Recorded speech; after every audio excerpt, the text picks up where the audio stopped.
آئیے آج سورۃ الجن کے پیچھے کی کہانی کو سمجھتے ہیں۔ یہ ایک ایسا حیرت انگیز واقعہ ہے جب دو دنیائیں، انسانوں کی دنیا اور جنات کی دنیا، ایک دوسرے سے ٹکرا گئیں۔ تو سوال یہ ہے، کیا واقعی ایک آواز، صرف ایک آواز، دو بالکل مختلف جہانوں کی تقدیر بدل سکتی ہے؟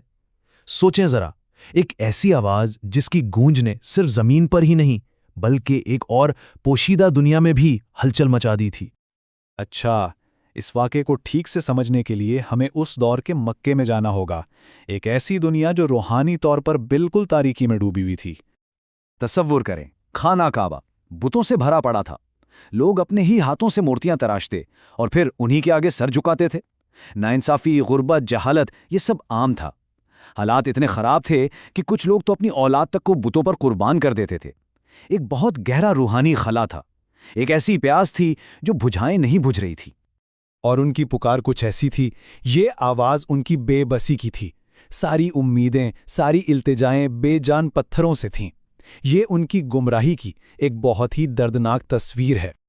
اچھا، اب اسی دوران ایک ہی وقت میں دو الگ الگ کہانیاں چل رہی تھیں۔ ایک کہانی زمین پر انسانوں کی اور دوسری ایک پوشیدہ دنیا میں جنات کی۔ تو دیکھیں، دو حقیقتیں ایک ساتھ سامنے آ رہی تھیں۔ ایک طرف انسانوں کے لیے ایک نیا پیغام آ رہا تھا، ایک اللہ کا پیغام، اور دوسری طرف جنات کے لیے آسمانوں میں ایک بہت بڑا معمہ کھڑا ہو گیا تھا جس نے انہیں سخت پریشان کر دیا تھا۔ مکہ پر وحی کی روشنی اترنا شروع ہو چکی تھی۔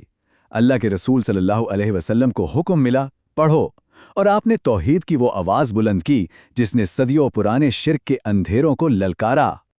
لیکن مکہ کے سرداروں کا رد عمل کیا تھا؟ یہ ہمارے بتوں کی توہین کرتا ہے، ہم اس کا پیغام ہرگز نہیں مانیں گے۔ ان کے تکبر نے انہیں سچائی دیکھنے ہی نہیں دی۔ اب ذرا کہانی کا رخ جنات کی دنیا کی طرف موڑتے ہیں۔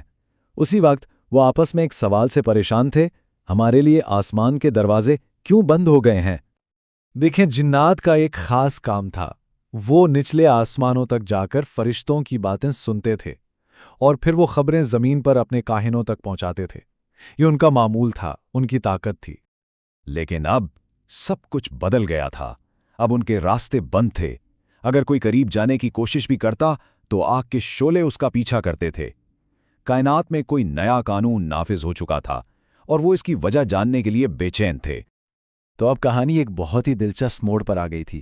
نبی اکرم صلی اللہ علیہ وسلم اور جنات دونوں ہی اپنے اپنے سفر پر نکل پڑے تھے، انجانے میں ایک دوسرے کی طرف بڑھ رہے تھے۔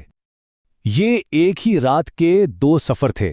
ایک طرف اللہ کے رسول اور ان کے صحابہ تھے جو مکہ سے اوقاز کے قبیلے کی طرف جا رہے تھے، اور دوسری طرف جنات کا ایک گروہ تھا جو آسمانوں سے زمین پر اترا تھا اپنے سوالوں کے جواب ڈھونڈنے۔ صحرا کی وہ خاموش رات، فجر سے پہلے کا وقت، سچائی کی دو الگ الگ تلاشیں بس ایک دوسرے سے ٹکرانے ہی والی تھیں۔ اور پھر وہ لمحہ آ ہی گیا۔ نبی اکرم صلی اللہ علیہ وسلم نماز فجر کے لیے کھڑے ہوئے اور یہیں پر دو جہاں ملے۔ جیسے ہی آپ نے تلاوت شروع کی، اس وادی میں ایک آواز گونجی، ایک ایسی تلاوت جو محسوس ہو رہا تھا کہ کانوں سے نہیں، سیدھا روح سے بات کر رہی ہے۔ اور جنات کا وہ گروہ جو جواب کی تلاش میں بھٹک رہا تھا، وہ اس آواز کی طرف ایسے کھینچا چلا آیا جیسے کوئی مغناطیس کھینچ رہا ہو۔ ان کا پہلا رد عمل تھا، یہ کسی انسان کا کلام ہو ہی نہیں سکتا۔ پھر جیسے جیسے وہ سنتے گئے، انہوں نے محسوس کیا یہ الفاظ ہمارے اندر کچھ توڑ رہے ہیں، کچھ نیا بنا رہے ہیں۔ اور آخر میں ان پر یہ حقیقت کھل گئی، یہ آواز نہیں، یہ تو روشنی ہے۔ اور بس اسی لمحے سارا معاملہ حل ہو گیا۔ انہیں اپنے سوال کا جواب مل گیا تھا۔ آسمانوں پر پہرے کیوں تھے؟ اس مقدس وحی کی حفاظت کے لیے۔ وہ سمجھ گئے کہ زمین پر کوئی بہت بڑا واقعہ ہو رہا ہے، اللہ کا کلام اتر رہا ہے۔ تلاوت ختم ہوئی، لیکن اس کے بعد جو ہوا، اس نے نہ صرف ان جنات کی بلکہ ان کی پوری قوم کی تقدیر بدل دی۔ ان کا رد عمل دیکھیں کتنا فوری اور فیصلہ کن تھا۔ سب سے پہلے انہوں نے اپنے ایمان کا اعلان کیا، پھر نبی اکرم صلی اللہ علیہ وسلم سے بات کی، اور پھر سیدھا اپنی قوم کی طرف لوٹے، ایک نئے مقصد کے ساتھ۔ وہ اب پیغام پہنچانے والے بن چکے تھے۔ وہ اپنی قوم کے پاس واپس گئے، اور ان کا پیغام کیا تھا؟ ہمیں اپنی قوم کو بتانا ہوگا، ہم نے ایک عجیب، ایک شاندار قرآن سنا ہے۔ سوچیں ذرا، جو کل تک آسمانوں سے ادھوری خبریں چراتے تھے، آج وہ زمین سے اللہ کا مکمل پیغام لے کر اپنی قوم کو خبردار کرنے والے بن گئے تھے۔ کیا کمال کی تبدیلی تھی یہ! تو آخر میں یہ کہانی ہمیں ایک بہت گہرے سوال پر چھوڑ جاتی ہے۔ کسی سچائی میں اتنی طاقت ہونے کا آخر مطلب کیا ہے کہ وہ دنیاؤں کی سرحدیں بھی پار کر جائے؟ یہ ہمیں بتاتی ہے کہ حق کی آواز اتنی طاقتور ہوتی ہے کہ وہ نہ صرف انسانوں کو بلکہ ہر باشعور مخلوق کو اپنی طرف کھینچ لیتی ہے، چاہے وہ کسی بھی جہان کی کیوں نہ ہو۔